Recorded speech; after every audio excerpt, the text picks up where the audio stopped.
Mbote Nabino Balandia, Big Congo Télévision. C'est bien votre bien-aimé JKN, autrement dit, les Wazalendo.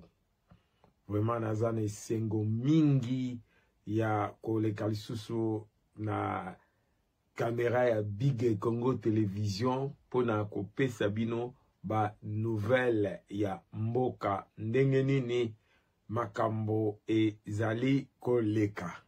Émission na ngai komo nango JKN News.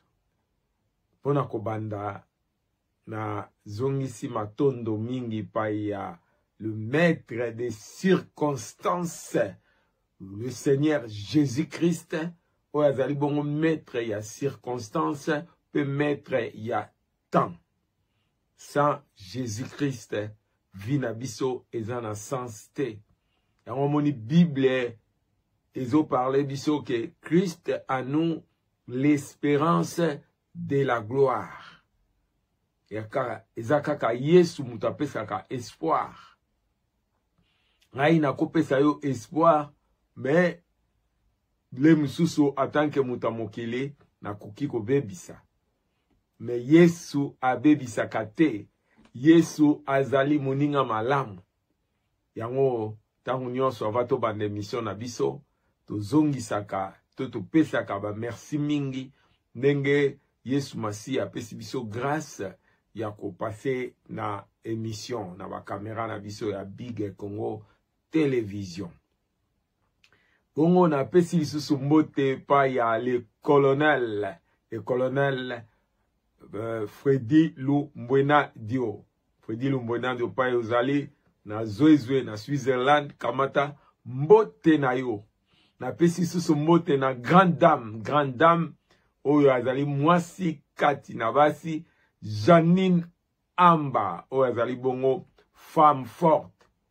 Kamata mbote na yo pa ozali Janine Amba.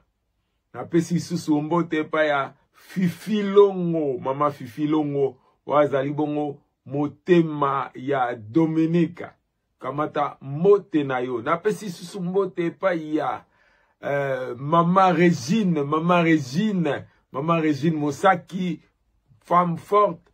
Pa ozali kamata mbote na yo. Na pesi mbote lisusu pa ya Adam pa ozana Suisse kamata mbote na yo. Sans oublier Patilelo pa ozali kamata mbote na yo. Prophète Raoul pe su kamata mbote na yo.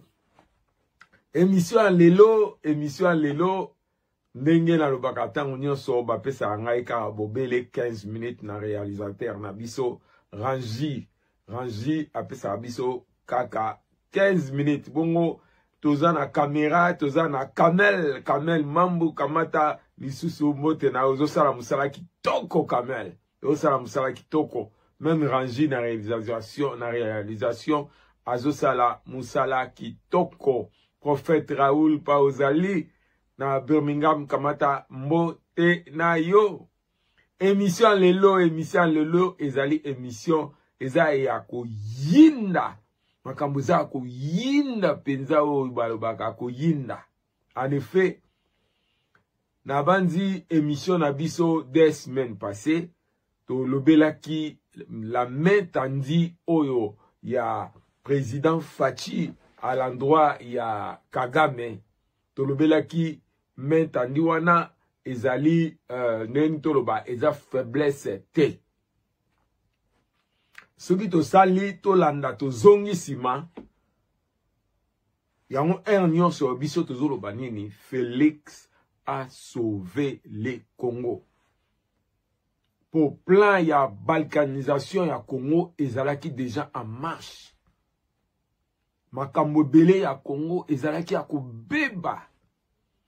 Ba onatra et beba 18 ans pouvoir o ya 18 ans et yaki pour accomplir tant plan ya balkanisation. Et plan on a bongise qui on na Laurent Désiré Kabila, mais Kabila tanga yo comprendre système ya oyo balingaki basala Kabila a déjoué ango et ko déjoué ango oyo asalaki basali ndenge nini babomiye yango moni à travers ba Belge ba yo kamata mut oyo alingaki po accomplir plan ya balkanisation ya Congo. Tomoni eza plan balkanisation ngo ezalaki na ba facteur et délai. Tala ba onatra ba neutraliser onatra. Totali biso toyebi kala tozali na nini na orgamane ba nakolesa bato na ba Thompson. Orgamane ezala susté. Port Mobulu.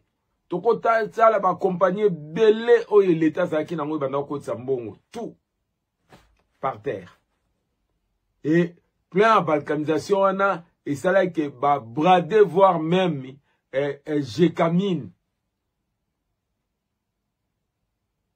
Oh to uti kolobela bino na ba émission na biso uto leka. Félix Tshisekedi a saliété to récupérer l'eau ya ba mine et belé zaki na bandi 600 mines carré miné. Et sorotali 600 carrés miniers wana sokotali batu oyo bazaki na ba carré minier okamwa batabu mbeki babimaki wana ba route oyo azo participer na plan ya balkanisation route au père zaki parti Kagame oyo azali pion ya ba européen pour ba concrétiser plan ya balkanisation yepeli so zaki na mine nekuna voire même vient à biso ya ngambo sasungeso et plan na bango ezalaki bokanisa te ndenge basalaki passation de pouvoir na kimia plan ezalaki déjà peaufiné que Félix Tshisekedi azane zoba ako wumela te bakobomaye. OK. Oyo mutu abongisi makanisi na biso eza makanisi ya Nzambe te.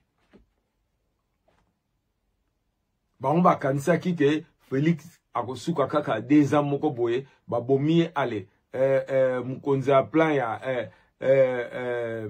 ya pouvoir à 18 ans a ozonga suna pouvoir pour accomplir plan na bango ya balkanisation. Voilà. Mais malheureusement pour na bango, heureusement pour na peuple congolais, Félix Tshisekedi aza bien expérimenté pour azala qui na professeur Otto Bengi nani Etienne Tshisekedi.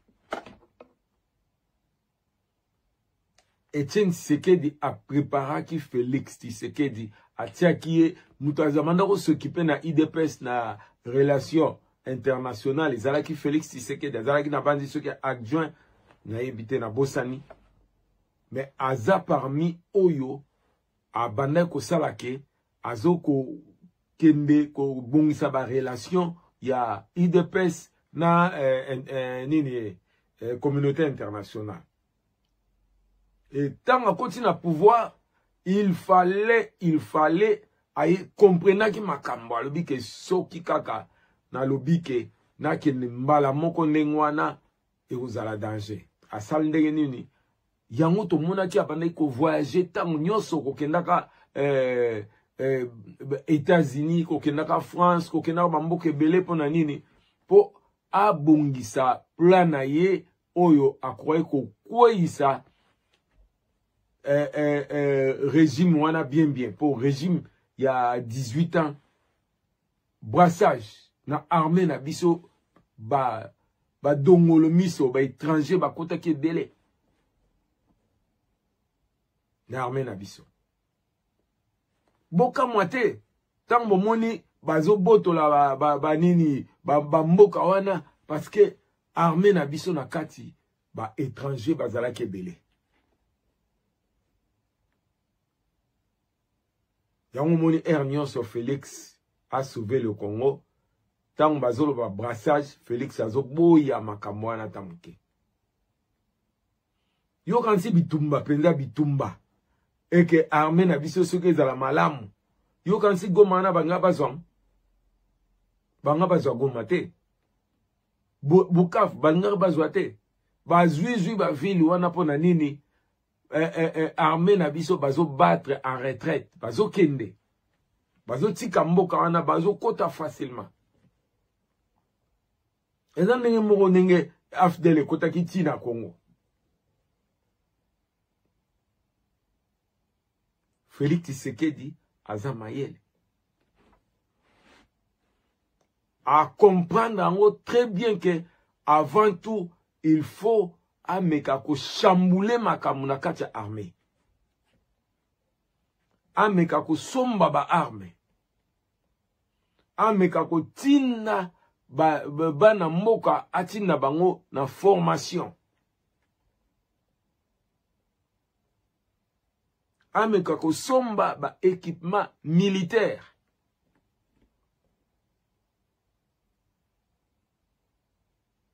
Et batu bakoma oseka Félix Tshisekedi tant na nini ba élection tant azolo ba ke soki ba attaquer nini Félix Tshisekedi a comprenait que soki na meko akotake boye na faiblesse armée ninge za boye kozala danger. Félix a fandi calme bango bazo seka en même temps azo reconstruire armée. Tomoni neti ba général Tiwewe na bandi to laksa na émission na biso moko boye to tie ndenge général Tiwewe azolo banini alobi na vie na ye azana batmi balé o akoko trahir te pour ça pasteur abi mutaliboso ako trahir zambete mutami balé ako trahir fatite pona tamuke apesi ba pété mais tozala ki choqué vraiment choqué tango makambo ya tentative ya coup d'état toyo mona même kombo ya Tiwewe ebimi pe avoué.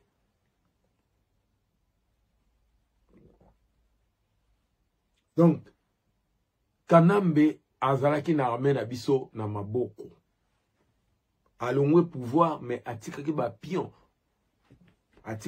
na ye na kati ya armée ba généraux oyo akosala ke mboka nyonso oyo ye na batu na ye po to se voiler faster mukolo ya M23 eza Kanambe mukolo AFC eza Kanambe chef na bango likolo eza nani eza Kagame.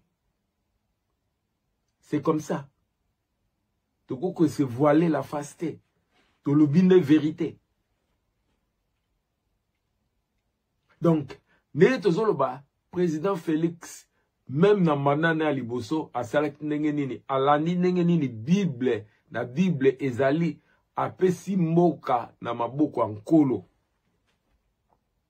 wana ezalaki sagesse lelo yo ndenge tozoloba boye wana ezalaki introduction nanga ndenge tozoloba boye ba soda ba militaire ya FARDC ba jeune bakendaki ba formation na bamboka ebele ba zongi na bamboka ba armes sophistiquées sombami voire même ba avion ba drone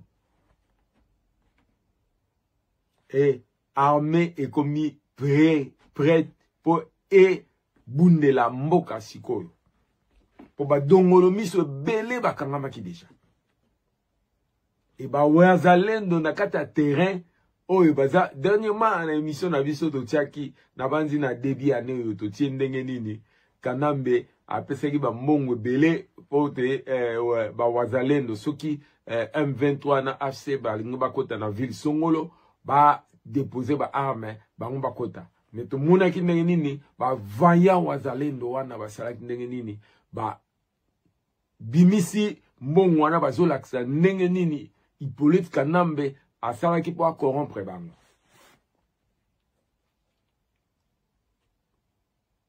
Et tomoni sikoyo metande ya Fachi Beton pa ya bato mususu ebimi faiblesse nazana bato bazobenga nga omoni kizana bino bolobelaka omoni wana amilakisi faiblesse na ye omoni ngwa Abandi ko senga ba pardon. To moni loko ba aya e koma na informatique awa. To moni ba msu ba zo sala ba video ba tie Félix afukami liboso ya nani ya Kagame. Or ba yebite Félix Tshisekedi azama yele émission nanga oyele émission oyele kaki na lobike Mentandia Félix ezalaki uniquement pour alakisa na miso ya ba communauté internationale que ye aza pour que pekota po d'après banani ezalaki que Félix Tshisekedi azoboya pekota. Voilà. Tokota sikoyo. Nini ekoleka na terrain sikoyo. Lelo ndenge tozolo baboye nanga milelo na milelo.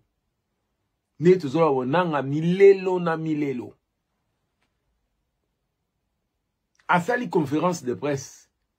Moko journaliste moko atuniye alobi eske ozali malam rangi soko ozana image wana bongo tie la bisongo. Journaliste wana tuniye eske ozali malam. Réponse na ye naza la malam.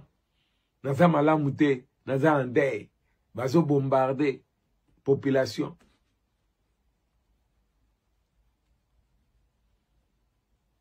Or que armée na biso place ezo bombarder eza kobattre la population. Ezo bombarder kaka ba position ya ennemi pa bazo bomba ba armée na bango.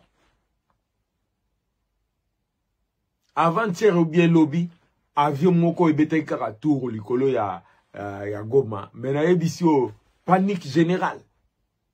Panique générale.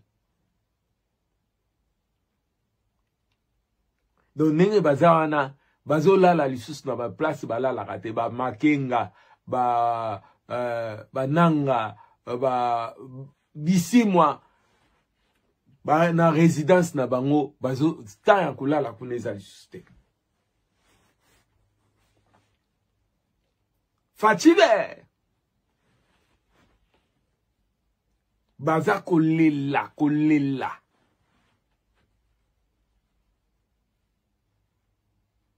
pour armer na biso na lobby et commis renkenke et commis na force Goma Bukavu eza encerclé. Dernièrement aéroport ya Kavuma eza déjà na maboko ya ba vanya Soudan na biso na ba wazalendo. Ba komi kolela. Et dernièrement mutu moko abengi ngai azana Goma alobi soko kebite armée na biso kote komi kote la Goma te batu bako bengana M23 na FC ozala kaka population. Et population eko décider et koti na balabala pona ko bengana bango. Soulèvement populaire. Ngao na banda ko loba na ndeko na tanga zo abengi nga partir à Goma alobi na ngai ke Goma ezo risqué et bengana M23 na AFC na soulèvement populaire nga abiki ba bato neng bazana baza stressé baza agité pour ce meki soulèvement populaire au moins les msou bako tirer sur n'importe qui pour neng ezana baza ba place au kende susté baza coincé même Kagame beli liboma et baza na danger date moko eza en vie Oyo, États-Unis apesi le 13 novembre, waneza date ya signature. Et Fachaza Mayele, très intelligent ce président. Alobi, avant signer signature, wana, banguna ya Congo fubaza la libanda. Comme ta black voter, banani bazolinga ko tokoyoka ngo lesute bananga tolanda vidéo mo bananga bazoloba kisangani déjà ba black water bazakuna baza agité. Oyo ka mati baluki. Si c'est comme 9 nenge tolobaka na lingala. Tozo senga na bana Goma bosala soulèvement populaire te po toza na posa na bino po bato yo baza agité, baza stressé, même bakonzi na bango misusu toyoki bazo ke nolala na ngambo ya Rwanda kuna ba loué ba hotel po te na kati ya Goma moyen balala so ezate bazo yeba te sort na bango.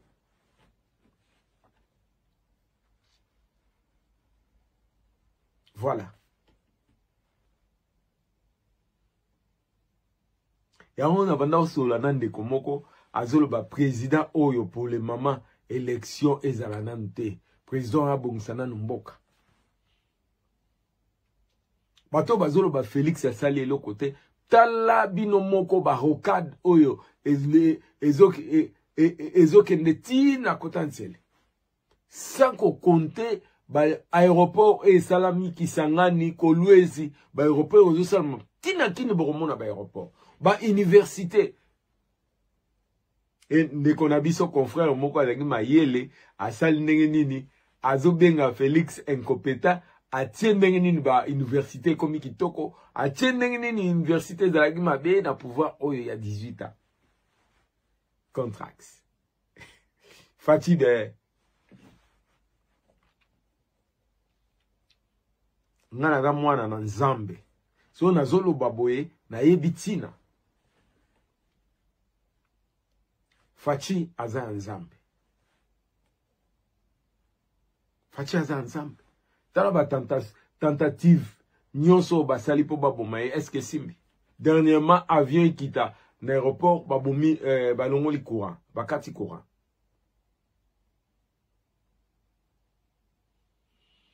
Yamona bana mboka balanda bi Congo Télévision, nous sommes dans le bon. Nous sommes dans les bons. Mateza Chitunga. Banguna Congo bakomi agité, stressé. Car la tête au bois bango libanda. Voilà. On a zaki nango yango malgré na débordé air réalisation et pesa kingai. On a zaki nango yango ana analyse nanga ya sikoyo. On a uti ko pesa neni makambo ezoleka na mboka. Quand la tête au zong na banzi des missions n'angai ko le katoloba déjà Goma le misusu et aux a déjà libéré.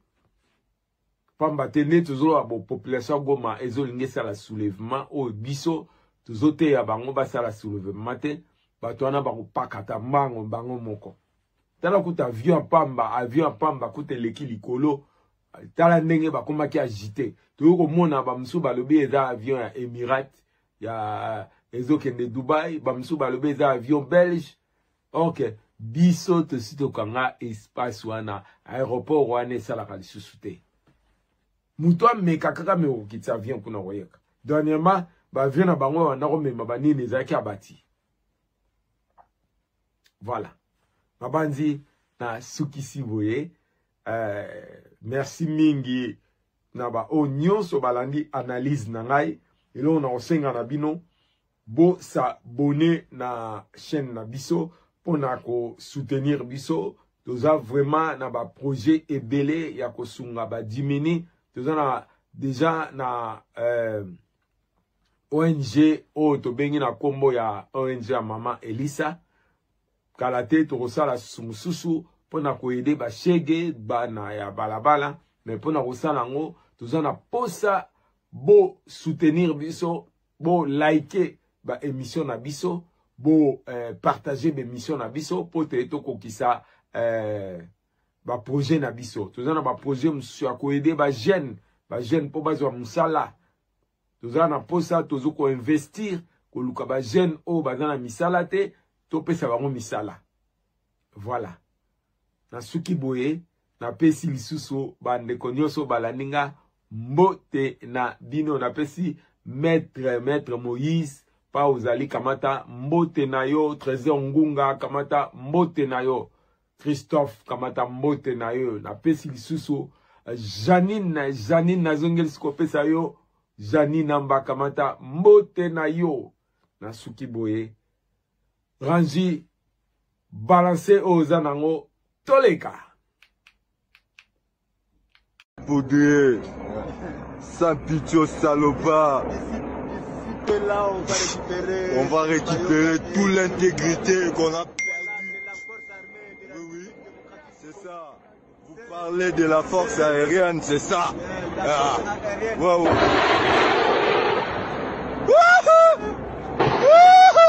Bomae!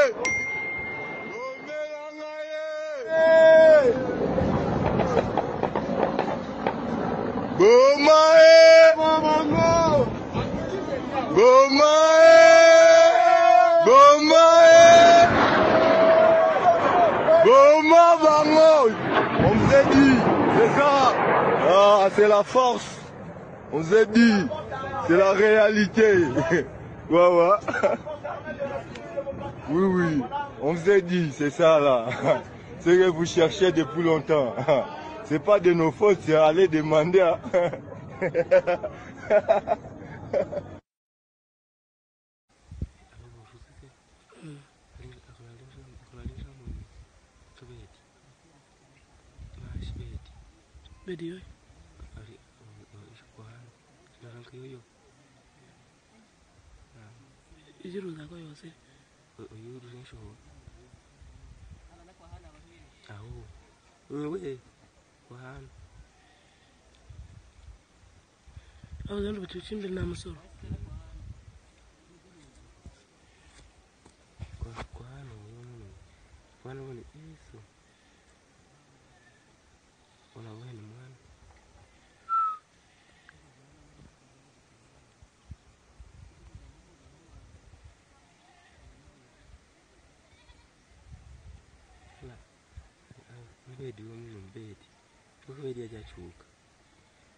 Nazana matanga. Je vais bien, mais Nazana matanga. Bazobo babatu, ba bombarder batu mingi. Combien des fois vous avez combattu cet homme? Et combien des fois vous l'aviez gagné? Combien des plans vous aviez fait pour assassiner cet homme? Et pourquoi vous n'y arrivez toujours pas? Combien des fois vous allez planifier sa mort? Alors écoutez bien, celui-ci c'est un élu de Dieu. Peu importe ce que vous allez faire pour l'effacer, Dieu est avec lui. Et c'est vous-même qui finiront par disparaître dans ce monde.